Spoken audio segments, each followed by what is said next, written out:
संस्थापकाय च धर्मस्य सर्वधर्मस्वरूपिणे अवतारवरिष्ठाय रामकृष्णाय ते नमः।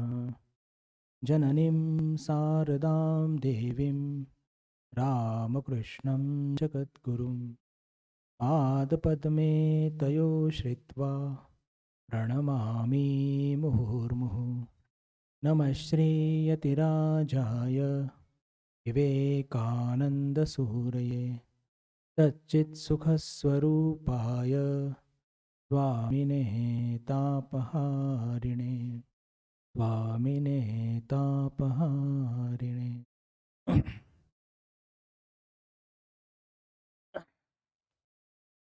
आज भगवान श्रीरामकृष्णांचे एक त्यागी शिष्य स्वामी अभेदानंदजी महाराज यांची जन्मजयंती आपण साजरी करत आहोत।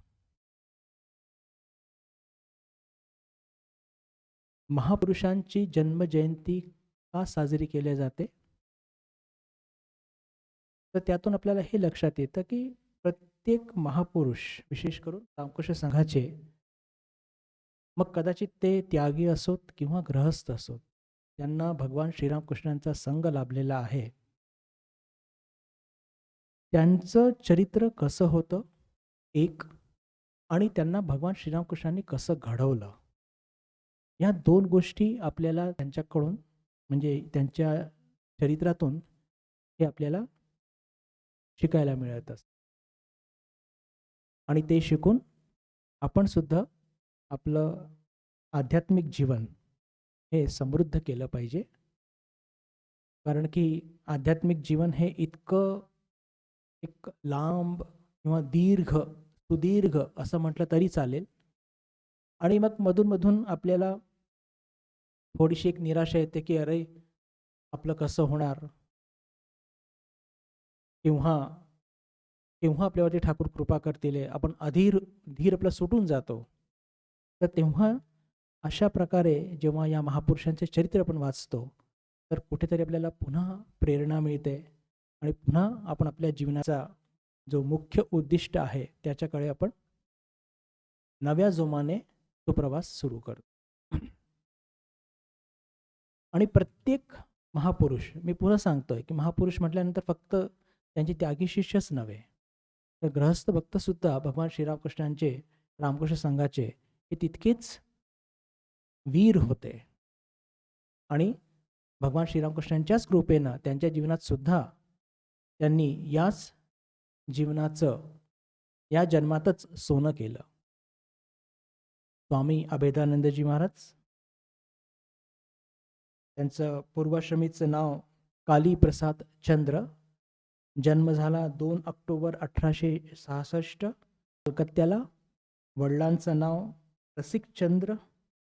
रसिकलाल चंद्र आणि आईचं नाव नयनतारा देवी।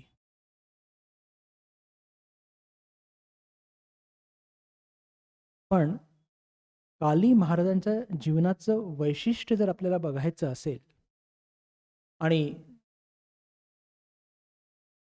विशेष करून की प्रत्येक साधकामध्ये काय एक महत्वाची बाब असली पाहिजे,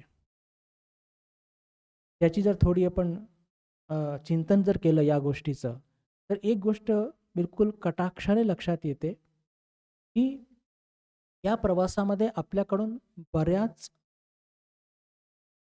चुका होत असतात आणि ते अवश्यंभावी आहे। चुका होणं हे अवश्यंभावी आहे। पण जेव्हा आपल्याला आपले गुरु काही मार्ग दाखवतात, आपल्या चुका दुरुस्त करतात, तर हे अपेक्षित आहे की त्या चुकांना स्वीकार करून त्याच्यावर चिंतन मनन करून आणि जसे आपल्याला गुरु आदेश करतात त्या मार्गावरती चालण्याचा आपण प्रयत्न केला पाहिजे। आणि हा एक फार मोठा गुण हा आपल्या सर्वांमध्ये असला पाहिजे। आणि याचीच प्रचिती आपल्याला काली महाराजांच्या जीवनात, त्यांच्या एका घटनेतून आपल्याला बघायला मिळते। हा दृष्टिकोन आपल्या जीवनात असलाच पाहिजे। चुका चुका घडतात, पण त्या चुका स्वीकार करून आणि जसं गुरु म्हणतात त्यांच्या आदेशाप्रमाणे आपण आपल्या जीवनाला वळण दिलं पाहिजे. काशीपूरला मार्च महिन्यामध्ये 1886 म्हणजे ठाकूरांनी आपली मर्त्यलीला संपवली त्याच्या आधी म्हणजे त्या वर्षातलीच शिवरात्री. आपल्या सर्वांना घटना माहिती आहे, मी त्याच्या फार खोलात जात नाही की कसं स्वामी विवेकानंदांनी म्हणजे नरेंद्रनाथ दत्तांनी त्यावेळेस स्पर्श केला ध्यानाच्या अवस्थेमध्ये आणि त्यातून असं घडलं की काली महाराजांचा संपूर्ण भाव हा बदलून गेला. ते एका प्रकारच्या भावाने पुढे जात होते आणि स्वामीजींच्या स्पर्शाने त्यांच्या जीवनामध्ये फार मोठा एक परिवर्तन आला आणि ते अद्वैत या भावामध्ये ते कधी त्या भावाने त्यांची प्रगती होतच म्हणजे तो त्यांचा भाव नव्हता. पण स्वामीजींनी हा स्पर्श केल्याने त्यांचा भाव जो मूळ भाव होता तो पूर्ण नष्ट झाला आणि अद्वैत भाव हा त्यांच्यामध्ये शिरला, पण तो स्थापित झाला नाही. अद्वैत भाव त्यांच्यामध्ये प्रवेश झाला त्या अद्वैत भावाचा, पण तो स्थापित न झाल्याने काय झालं की ते अद्वैत तत्वाची ज्याला म्हणू की एक चुकीची किंवा मिसइंटरप्रिटेशन ज्याला म्हणतो असं ते करू लागले. आणि ती घटना थोडी सखोल त्याची चर्चा करण्याचा प्रयत्न करूया.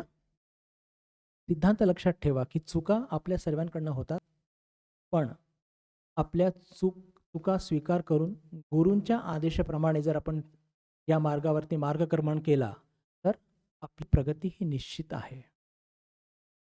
आता काली महाराजांचा हा भाव बदलला, पण तो स्थापित झालेला नाही आणि काशीपूरलाच तिथे जे तलाव असतात तिथे मासे पकडत होते आणि मासे पकडत असताना ते एक आमिष असतं आणि त्या आमिषमध्ये एक हुक असतो आणि तो जो मासा असतो तो जेव्हा ते आमिष खायला जातो आणि त्याचं तो तोंड म्हणजे ते अडकून जातो आणि तो जो फिशर असतो तो त्या मासेला पाण्याच्या बाहेर काढतो. ठाकूरांना हे कळल्याबरोबर की हा असा करत आहे, तर तिथेच लागलीच भगवान श्रीरामकृष्णांनी त्याचा निषेध किंवा त्याची निंदा केली की अरे अशा प्रकारे मासे मारणं हे योग्य नाही. याच्यावरती जे काली महाराज भगवद्गीतेतील 2रा अध्यायाचा 19वा श्लोक ते उद्धृत करून सांगतात की येन वेत्ती हंतारम यशेन मन्यते हतम उभूतो न विजानीतो नायम हंती न हन्यते. की आत्मतत्व मारणारा आहे किंवा आत्मतत्व मेला आहे हे अशा प्रकारचे जाणणारे दोन्ही हे चुकीचे असतात असे ठाकूरांना सांगतात. आता ठाकूरांनी जो निषेध दाखवलेला आहे त्याचे 2 कारण आहेत. पहिलं कारण ठाकूर सांगतात की अशा प्रकारे फसवणूक करून तू जीवाला मारतो हे योग्य नाहीये. पहिलं कारण सांगतात की तू जीवाला या पद्धतीने फसवून तू हत्या करत आहे हे योग्य नाहीये. मासे या पद्धतीने पकडणे म्हणजे आपल्या घरी एखाद्या अतिथीला बोलवणं जेवायला आणि त्याच्या जेवणामध्ये विष टाकून त्याला मारण्यासारखं आहे. हे बिलकुल बंद कर. पहिला भाग. आणि दुसरा की जे हे आत्मतत्व मारणारा पण नाही आहे आणि मरत पण नाही, हे सगळं तत्वज्ञान जे तू शिकवत आहे हे साक्षात्कार किंवा ब्रह्मसाक्षात्कार झाल्यानंतरची ती स्थिती आहे. फक्त बौद्धिक स्तरावरती तसं बोलून होणार नाही. जोपर्यंत आपण आत्मतत्वाशी एकत्व आपलं होत नाही, मी शरीर नाही हा बोध जोपर्यंत संपूर्णपणे जात नाही तोपर्यंत, आणि जोपर्यंत मी शरीर आहे हा बोध जोपर्यंत तुला आहे तोपर्यंत या पद्धतीने तुला कोणताही अधिकार नाहीये की तू जीवाची हत्या तुला करण्याचा काही अधिकार नाही. आणि आत्मसाक्षात्कार झाल्यानंतर तशी तुझी इच्छाच नाही होणार. तरीसुद्धा काली महाराज त्याच्यावरती थोडे काही आर्ग्युमेंट्स करतात. पण तेव्हा भगवान श्रीरामकृष्ण म्हणतात, की ठीक आहे, तू या श्लोकावरती किंवा तुझ्या या सिद्धांतावरती किंवा मी जे काही तुला सांगितलेलं आहे, त्याच्यावरती जरा चिंतन मनन कर. आणि पुढचे 3 दिवस काली महाराज याच्यावरती ध्यान करतात आणि ध्यान केल्यानंतर त्यांना स्वतःची चूक लक्षात येते आणि ते बरोबर भगवान श्रीरामकृष्णांच्या जवळ म्हणजे त्यांच्या जवळ जातात आणि क्षमा मागतात, की हो, मी चुकलो होतो. पहा, याला म्हणतात एक राईट ॲटिट्यूड. आध्यात्मिक जीवनाकरता जर आपल्याला आपली प्रगती करून घ्यायची आहे, तर पुन्हा सांगतो, हे जीवन इतकं कठीण आहे, मार्गच कळत नाही.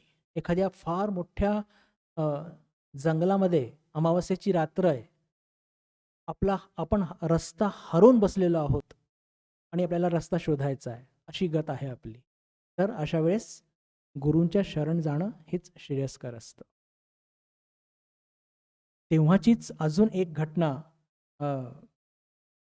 म्हणजे भगवान श्रीरामकृष्ण कसे आपल्या शिष्यांना तयार करायचे हे बिंबवण्याकरता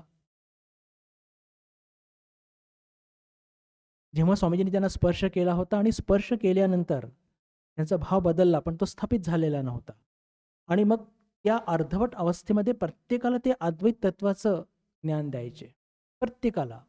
आणि कदाचित द्वैत तत्वाबद्दल ते फारसं चांगलं बोलायचे नाही, त्याची निंदा करायचे आणि ठाकूरांना हे मुळीच आवडायचं नाही.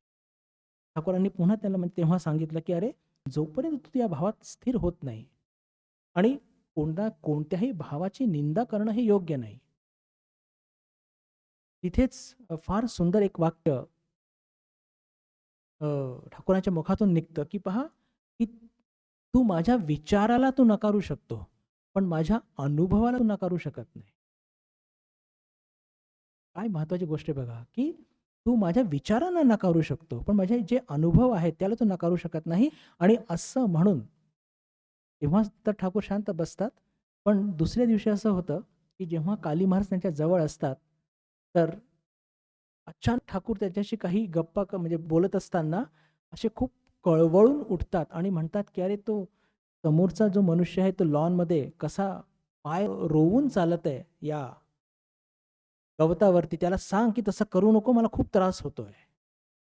आणि खरंच त्यावेळेस ठाकूरांना इतक्या वेदना होत असतात, ते वेदना काली महाराज बघू शकत नाही. लगबगीने ते खालती जातात, त्या माणसाला तसं करण्यापासून परावृत्त करतात. आणि तेव्हा काली महाराजांना हे लक्षात येतं, की अरे, खरंच अद्वैत अनुभूती काय असते. तर इथे जे ठाकूर म्हणतात, की तू माझ्या म्हणजे विचारानं कदाचित तू माझ्या रिफ्यूट करू शकतो, नकारू शकतो, पण माझ्या अनुभवाला नाही नकारू शकत. आणि जोपर्यंत अनुभव तुला येत नाही, तोपर्यंत या अद्वैत तत्वाचं असं मिसइंटरप्रिटेशन करू नको. आणि तिथून त्यांच्या जीवनात खूप एक परिवर्तन येतो. आणि अर्थातच त्यांचा भाव बदललेला असतो, पण त्याच भावाला घेऊन ते पुढचं पूर्ण जीवन यापन करत असतात. ही घटना आहे सगळ्या काशीपूरची. मी आता हे मुद्दाम घटना आपल्यापुढे का सांगितली, की आपण चर्चा करत होतो, की प्रत्येक साधकाच्या जीवनातून किंवा प्रत्येक महापुरुषाच्या जीवनातून आपल्याला काहीतरी शिकण्यासारखं असतं. तर इथून आपल्याला हे लक्षात येतं, की कसे अभेदानंदजी महाराज हे ठाकूरांना शरणागत होते. त्यांची आणि ठाकूरांची भेट किंवा त्यांचं लहानपण हे खूपच बोलकं. अभेदानंदजी महाराज लहानपणापासूनच अत्यंत हुशार आणि पुस्तकात रमणारे, आपल्या भाषेमध्ये पुस्तकाचा किडा. वडील इंग्लिशचे प्राध्यापक, शिक्षक शाळेमध्ये. आणि आपले काली महाराजांना संस्कृत आणि इंग्लिश या 2 भाषेप्रती खूपच एक आकर्षण. आकर्षण म्हणजे एकदम पराकोटीचं आकर्षण. एकदा तर असं झालं, की अत्यंत अल्प वयामध्येच त्यांनी ते संस्कृत शिकले आणि बिलकुल 12 वर्षाच्या वयामध्ये छंदबद्ध रचना करणं हे अत्यंत अवघड असतं. पण ते सुद्धा त्यांना जमू लागलं. कालिदासकृत शाकुंतल, मृच्छकटिकम हे सगळे जे क्लासिक्स ज्याला म्हणतो, संस्कृत क्लासिक्स, हे त्यांनी सगळे वाचून काढले. अभ्यासाचा इतका वेळ की वेळ होता काली महाराजांना, की लहान मुलांना जे काही पॉकेट मनी आपण देत असतो, तर ते पॉकेट मनीतून काही पैसे बिलकुल स्वतःवर खर्च न करता त्यातून पुस्तक विकत आणायचे. म्हणजे पहा, साधारणपणे लहान मुलांना किती एक आकर्षण असतं बाहेरचं काही खाण्याचं, पिण्याचं. पण ते सुद्धा आकर्षण काली महाराजांमध्ये लहानपणापासून नव्हतं. त्यावेळेसचे जे कोणी अ, विद्वान वक्ते असायचे, विशेष करून शशधर तर्क चूडामणी, ते भारतीय षड्दर्शनावरती खूप बोलायचे. त्यांचे ते व्याख्यान ऐकायला जायचे. पण हे सगळं केल्यानंतर सुद्धा त्यांना त्यांच्या मनाला कुठे शांती मिळत नव्हती.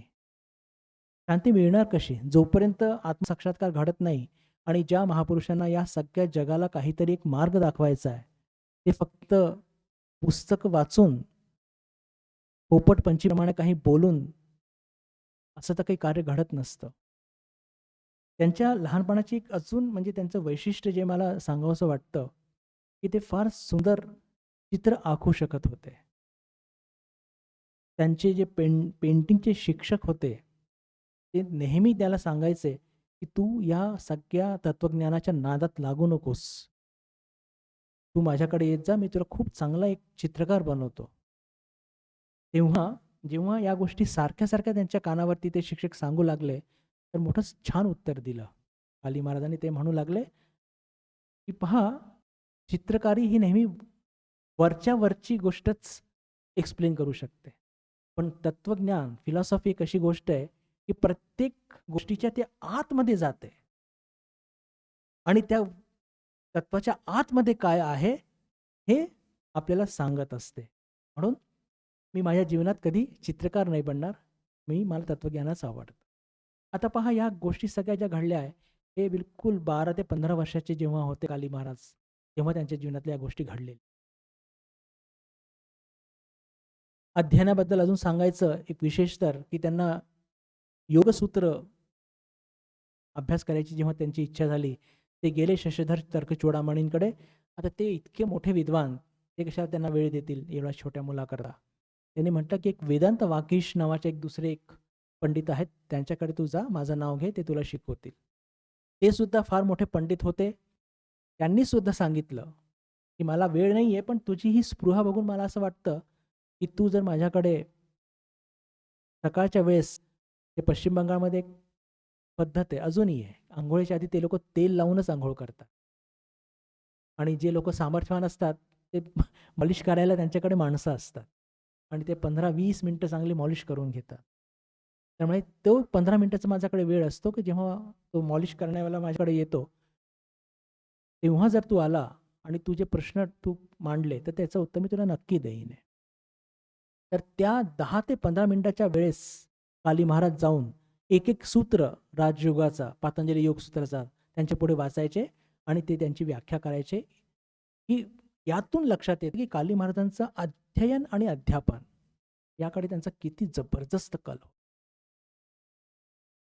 पण पुन्हा पुस्तकी ज्ञानाने काही महापुरुषांची तहान भागत नसते आणि आपले एक वर्गमित्र यज्ञेश्वर भट्टाचार्य यांच्या माध्यमातून त्यांना ठाकूरांची माहिती कळते आणि मनामध्ये इतका तीव्र कुठेतरी अ, एक स्पृहा जागलेली आहे, की कोणी एक सत्पुरुषाला भेटावं. तर बिलकुल जेव्हा माहिती कळते त्याच्या पुढच्याच रविवारी ते जातात ठाकूरांच्या भेटीला. रस्ता चुकतात, भलत्याच ठिकाणी पोहोचतात. विचारत दुपारपर्यंत पोहोचतात दक्षिणेश्वरी आणि जेव्हा विचारतात तिथे कोणाला, मला ठाकूर रामकृष्ण परमहंसांना भेटायचं आहे, तर कळतं की ते आजच नेमके कलकत्त्याला गेलेले. थकलेला, भाकलेला, भूक लागलेली, घाम सुटतोय सगळ्या अंगाला, खूप थकून गेलेला, पाय दुखत आहे आणि त्यातून ठाकूर नाही भेटले. बिलकुल रडूच आता कोसळणार अशी स्थिती. आणि आता करायचं काय? कलकत्त्याला परत जायचं, पायी जायचं, तितकी पायामध्ये ताकद पण नाही. भूक लागलेली, लहानसा मुलगा. 13-14 वर्षाचा. काय करावं कळत नव्हतं. पायरीवरती बसला तेव्हा दुसरा एक मुलगा येतो तिथे आणि तो त्याला तोच प्रश्न विचारतो, की "ठाकूर परमहंस कुठे आहेत?" तर त्यांनी सांगितलं, की "ते कलकत्त्याला गेलेत. पण तुम्हाला का भेटायचंय त्यांना?" तर म्हणजे "मी त्यांना भेटत असतो, म्हणून मी त्यांना भेटायला आलोय." असं तो दुसरा मुलगा सांगतो. तो दुसऱ्या मुलाचं तिथे येणं-जाणं बऱ्यापैकी झालेलं असतं. त्याचं नाव शशीभूषण चक्रवर्ती म्हणजेच आपले शशी महाराज. दोघांच्या गप्पा होतात आणि या गप्पातून नक्की करतात आपले अली महाराज, की आता मी कलकत्त्याला परत जाणार. तिथे त्यांना शशी महाराज थांबवतात आणि पहा, हे ठाकोरांची काय अद्भुत लीला आहे. आता हे सगळे समवयस्क, पण शशी महाराज त्यांना काय म्हणतात आणि काय म्हणून थांबवतात, की "अरे, तू ज्या कामाकरता आलाय ते काम पूर्ण करून जा. असं अर्धवट सोडून का जातो? भविष्यामध्ये जर तुझा हा भाव नाही राहिला महापुरुषांना भेटायचा, तुझी भेट जर आयुष्यात कधी नाहीच घडली या परमहंसांशी, तर तुझ्या जीवनाला काहीच्या काही वळण लागेल. जर तू आलेला आहे तर भेटूनच जा." असं म्हणून त्याचं उत्साहवर्धन करतात. पहा, या सगळ्या मुलांचे वय किती आहे? 15 पेक्षा कोणाचं वय जास्त नाहीये. पण एवढी मोठी गोष्ट आणि विशेष करून एक आध्यात्मिक आदर्शाकरता ते प्रेरित करत आहेत आणि दोघांचे वय सारखे आहे. 35, 40, 50 ला आलेला जर अशा एका माणसाने उत्साह दिला तर आपण समजू शकतो. पण समजवणारा 14-15 वर्षाचा आणि ज्याला समजवणं जाते तो सुद्धा 14-15 वर्षाचा.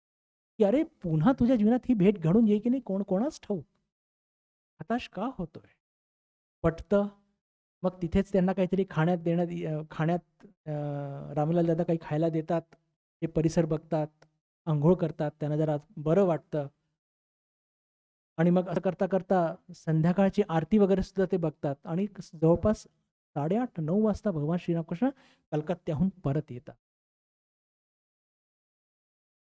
आल्याबरोबर जेव्हा रामलाल दादा सांगतात, की बाहेर बसलेले असतात, की ठाकूर तुमची वाट बघत आहेत. तर गेल्याबरोबर पहिलाच प्रश्न अली महाराज मांडतात, की मला योग शिकायची इच्छा आहे. तुम्ही मला योग शिकवाल का? परमहंस रामकृष्ण आणि त्यांचे भावी शिष्य काली महाराज आधी कधीही भेट घडलेली नाही. ओळख वगैरे आहे किंवा आपण कसं जातो ना, की डॉक्टरांकडे जायचं असेल तर अहो एम-डी झालेत की डी-एम झालेत. डी-एमचे पुढे झाले असेल तर अजून काही चांगलं आहे वगैरे. काही नाही. फक्त एवढं माहिती आहे की हे परमहंस आहेत आणि तुम्ही मला योग शिकवाल का? आपल्या नजरेतून ताडतात भगवान श्रीरामकृष्ण आणि ताडल्यानंतर बिलकुल जे उत्तर देतात,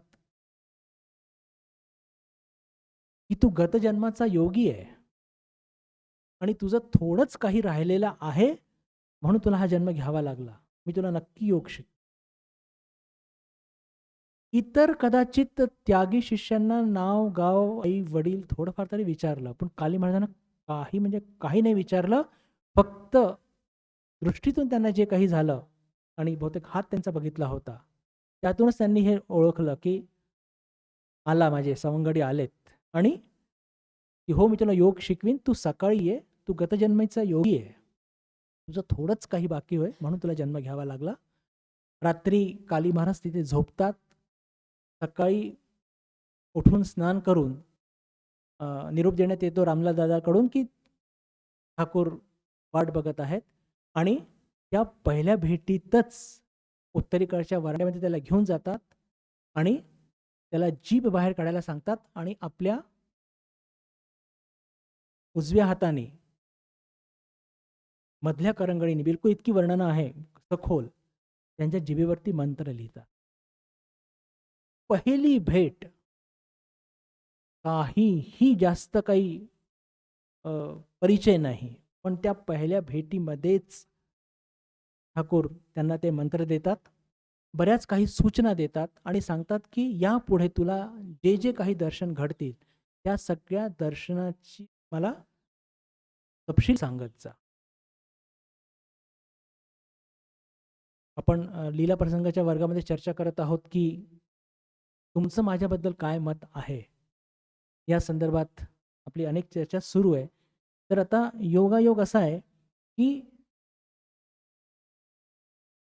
एके दिवशी म्हणजे ही त्यांची दीक्षा झाल्यानंतर ते साधना करत असतात. त्यांना विभिन्न दर्शन होत असतात आणि दर्शन होत असताना एके दिवशी दर्शन असं त्यांना घडतं की त्यांना भगवान येशू, चैतन्य यांचे दर्शन होतात आणि हे सगळे भगवान श्रीरामकृष्णांच्या एक प्रकाशमान शरीरामध्ये प्रवेश करत आहे.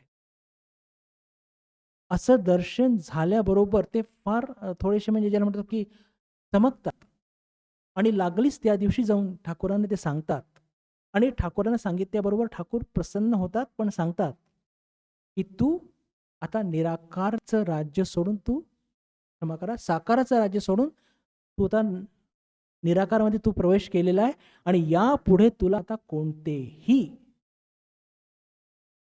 साकार दर्शन होणार नाही. आश्चर्यचकित झालेले काली महाराज त्या दिवशी त्यांना पक्का विश्वास होतो की जेव्हा हे सगळे अवतारांच्या साकार प्रतिमा ठाकुरांमध्ये विलीन होत आहे याचा अर्थ ठाकूर हे अवतार आहे.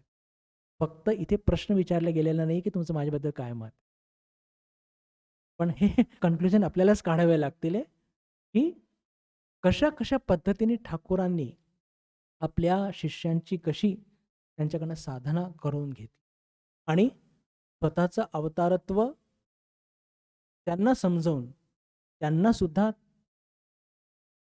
सामान्य स्तरापासून उचलून एकदम आध्यात्मिक साक्षात्कारापर्यंत आणि ठाकूरांचा हा जो उदार भाव आहे, विश्वव्यापी जो भाव आहे, सार्वजनीन भाव आहे की सर्व सर्वम खलु इदम ब्रह्म या तत्वापर्यंत पहा नेण्याचे मार्ग कसे कसे होते की सगळे दर्शन त्यांना घडत आहेत. क्राइस्ट, चैतन्य,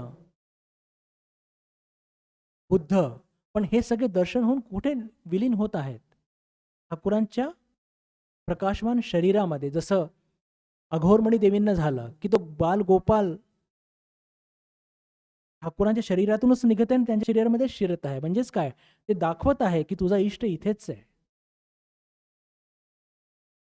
तर या सगळ्या घटनांच्या माध्यमातून आपल्याला हे लक्षात येतं की कसं ठाकूरांनी आपल्या सर्व शिष्यांना घडवलं. याच्या पुढे घटना भरपूर आहेत, पण विशेष करून ठाकूरांचं काशीपूरला हे अवसान झाल्यानंतर काली महाराज हे संपूर्ण भारतामध्ये खूप पदयात्रा करतात.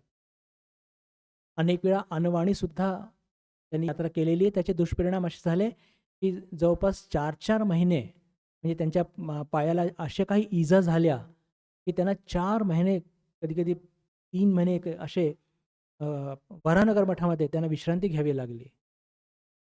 आणि त्यावेळेस शारदानंदजी महाराज आणि निरंजनानंदजी महाराज त्यांची खूप सेवा केली. यातून आपल्याला लक्षात येतं की या सगळ्या साक्षात शिष्यांमध्ये केवढं प्रेम होतं. वराहनगरलाच राहत असताना आपण आधीच चर्चा केली आहे की अभ्यासाकडे, अध्ययन, अध्यापन याच्याकडे त्यांचा भयानक कल होता. कधी-कधी कामामध्ये काही दुर्लक्ष व्हायचं. पण स्वामी विवेकानंद त्यांची बाजू घ्यायचे. आणि जर या गोष्टीला घेऊन काही वाद झाले, तर एकदा तर स्वामीजींनी स्वतः भांडी उचलली आणि म्हणतात की "अरे, तुमचा एक भाऊ इतका अभ्यास करत आहे, तर तुमचं इतकं का डोकं भांडण करून राहिलंय? आणा तुमचे किती हंडे घासायचे, मी घासून देतो." असं करून स्वामीजी त्यांच्या त्या वृत्तीला खूप प्रोत्साहनच द्यायचे. स्वयं ठाकूरसुद्धा खूप प्रोत्साहन द्यायचे, पण बजावून द्यायचे की जेव्हा-जेव्हा सेवा म्हणजे हे सगळे लोकं तास लावून सेवा करायचे आणि जेव्हा त्यांची सेवाची तिथे हे नसेल आहे, त्याची ड्युटी नसेल आहे, तेव्हा हे सतत अभ्यास करायचे. ठाकूरांच्या कानावरती गेल्यावरती कौतुक करतात, पण सांगतात की "पहा, यातून तुला फक्त बौद्धिक ज्ञानच मिळेल. यातून तुला फक्त बौद्धिक ज्ञानच मिळेल आहे, तुला याच्या पलीकडे जायचं आहे." स्पष्टपणे बजावून सांगायचे.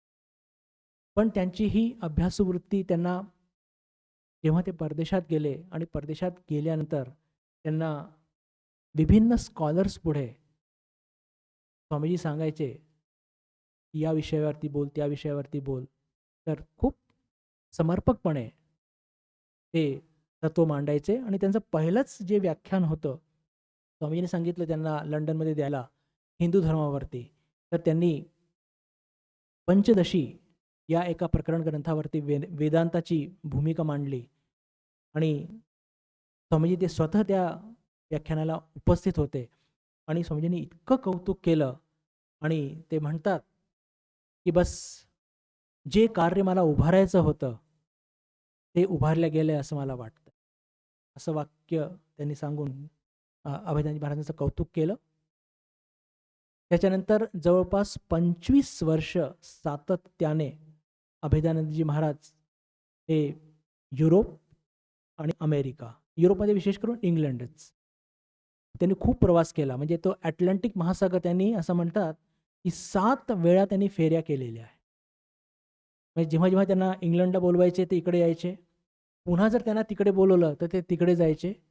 म्हणजे 7 वेळा त्यांनी तशा फेऱ्या केलेल्या आहे. आणि एकदा तर फारच एक गंमतशीर घटना घडलेली होती, की ते इंग्लंडहून निघाले अमेरिकेत जाण्याकरता आणि एका विशिष्ट बोटीकरता ते तिकीट घेण्याचा प्रयत्न करत होते.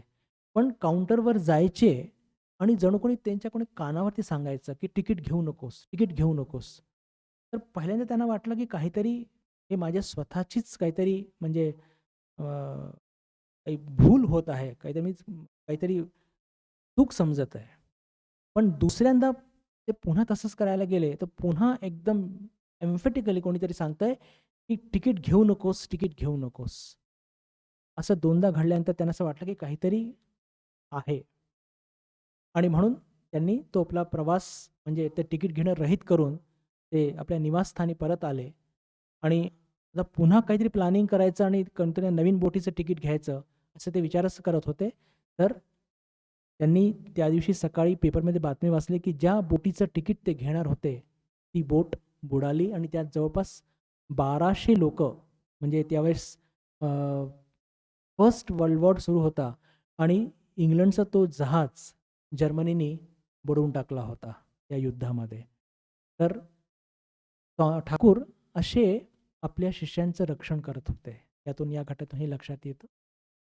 25 वर्ष तब्बल तिथे सेवा केल्यानंतर ते पुन्हा भारतात आले. त्यांचं प्रेम माताजींबद्दल तर फारच वखाणण्यासारखं आहे. आपण आधीच चर्चा केली, की त्यांना संस्कृतवरती त्यांची खूपच कमांड होती. आणि आपण जे स्तोत्र जवळपास रोज त्याचं पठण करतो, प्रकृतीम परमाम अभयाम वरदाम, हे त्यांचंच रचलेलं आहे. ठाकुरांवरती सुद्धा त्यांनी 3 स्तोत्र रचलेत. एक श्रीरामकृष्ण स्तवराज, त्याचे जवळपास 15 रांजे आहेत. अतिशय सुंदर आहे. ओंकार वैद्य, पुरुष पुराण, म्हणजे ठाकुरांची जी वर्णना आहे ही संपूर्ण वेदांच्या अनुयायी त्यांनी उपनिषदच्या अनुयायी याच्यात केलेली आहे. अतिशय सुंदर ते स्तोत्र आहे. माताजींवरती स्तोत्र रचल्यानंतर माताजींना ते ऐकवलं, तर माताजींनी त्यांना आशीर्वाद दिले, की तुझ्या मुखात सरस्वती वसो. इतकी श्रद्धा भक्ती माताजींप्रती होती. असे हे भगवान श्रीरामकृष्णांचे खूप अभ्यासू पण तितकेच तपस्वी आणि तितकेच ज्याला म्हणतो, की तपस्येमध्ये रत असणारे अभेदानंदजी महाराज त्यांच्या अल्पशा आजाराने 8 सप्टेंबर 1939 रोजी त्यांनी आपला देह सोडला. पण पश्चिममध्ये स्वामीजींनंतर जर कोणी वेदांताचा प्रचार प्रसार केला आणि विशेषकर तिथले जे स्कॉलर्स लोक, मॅक्स मुलर, पॉल डायसन यांच्यासारखे ज्या लोकांनी वेदांचं अध्ययन केलं आहे, त्यांना तोडीने उत्तर देणारे जर स्वामीजींनंतर कोणी असेल तर ते अभेदानंदजी महाराजच होते. भारतामध्ये येऊन त्यांनी एक वेगळ्या पण संघाची स्थापना केली, वेदांत मठ म्हणून, आणि त्या वेदांत मठाच्या माध्यमातून सुद्धा त्यांनी वेदांताचे प्रचार आणि प्रसार कार्य शेवटच्या दिवशीपर्यंत चालू ठेवलं. तर आजच्या दिनी विशेष करून त्यांचा जो एक विशेष गुण मला फार आवडतो, की त्यांनी भगवान श्रीरामकृष्णापुढे फार प्रामाणिकपणे आपली ती चूक कबूल केली आणि ठाकूरांना ते फार आवडलं होतं. तर हाच एक ॲटिट्यूड त्यांचा त्यांची अभ्यासवृत्ती, त्यांची साधना करण्याची वृत्ती, त्यांची तपस्या करण्याची वृत्ती. कारण की आपल्याला असं वाटतं, की हे बाहेर होते इतके वर्ष, 25 वर्ष. तर भारतात त्यांचं जीवनसुद्धा तसंच त्याच तोडीचं असेल हे नव्हे. भारतात त्यांचं जीवन भयानक खडतर होतं. प्रवास हा पायीच करायचा आणि अनवाणीच करायचा. अशा वृत्तीने जगणारे आपले काली महाराज, त्यांचे आशीर्वाद आपल्या सर्वांवरती वर्षत राहो, अशी प्रार्थना करून मी माझ्या वाणीला इथेच विराम देतो. ओम शांती शांती शांती. हरि ओम तत्सत.